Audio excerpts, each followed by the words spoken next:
What are the cancellation rates for life insurance? There are no cancellation rates for life insurance.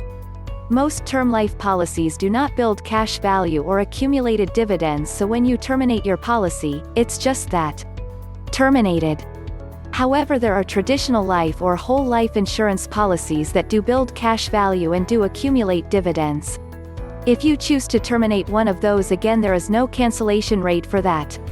However, depending on the cash value or accumulated dividends that has built up in the policy, you may be expected to file these on your income taxes. Unless you are talking about a huge amount of money, it's really nothing to worry about. There are policies out there such as a universal life insurance policy. It actually has two goals. These are looked at a little differently than term and whole life. The goal is to provide you with life insurance at a very low rate while allowing you to invest a maximum set by the IRS that will build cash value. The same person can purchase a whole policy, example only, for $50 a month, or she may elect to pay $250 a month. The policy is a one-year term, meaning the premiums increase every year. What happens is the actual cost of the life insurance may be $30, leaving $20 to be invested. The following year this changes. The cost for the all life insurance will increase to $35 a month, leaving $15 for investment. Each year this happens. Some companies actually got in a little bit of trouble for quoting all policies and giving false future values. They might, for example, provide you with a proposal with a projected interest rate of 15% when we all know it's going to run 3 to 7%. As the insured aged, the cost of the life insurance actually exceeded the premiums paid, so in order to keep the policy in force, it would automatically take from the cash value to keep the policy alive or in force. This would lower your cash value each year while your life insurance premiums would increase. The problem with this is a person paying the minimum on a whole policy thinks they are getting a great deal for $1 million policy. But in 15 years or so, their cost for the life insurance has gone so high it takes away all the cash value, leaving the insured two options.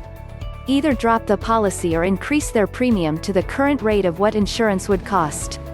Which is usually so high they end up dropping it because they can no longer afford it when they need it the most.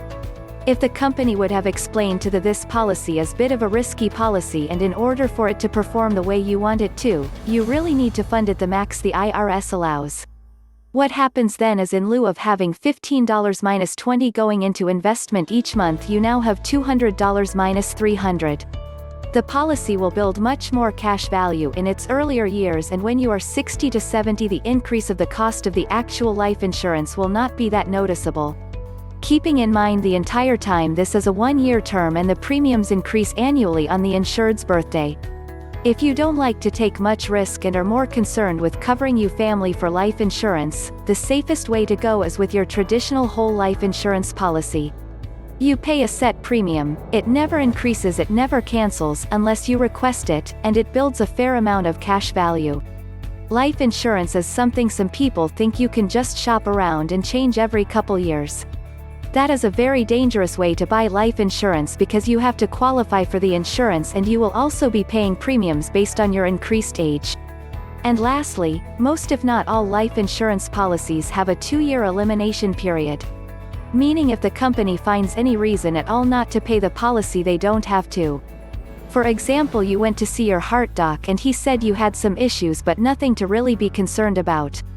During your application process you don't think of this as being relevant, but it is. If you fail to provide this information and the company finds out during the first 2 years, and death occurs within 2 years, they are off the hook for paying. Sorry for being so long-winded. I always enjoyed talking to people about life insurance and wanted to provide the most accurate information so they could make an informed decision. If you mean the lapse rate, how many policyholders don't renew each year, it's generally a few percent a year. The exception is at the end of the level premium period for term policies, where the lapse rate is much higher, on the order of 50 to 90% due to the large premium increase for the next policy year. This is called policy lapse.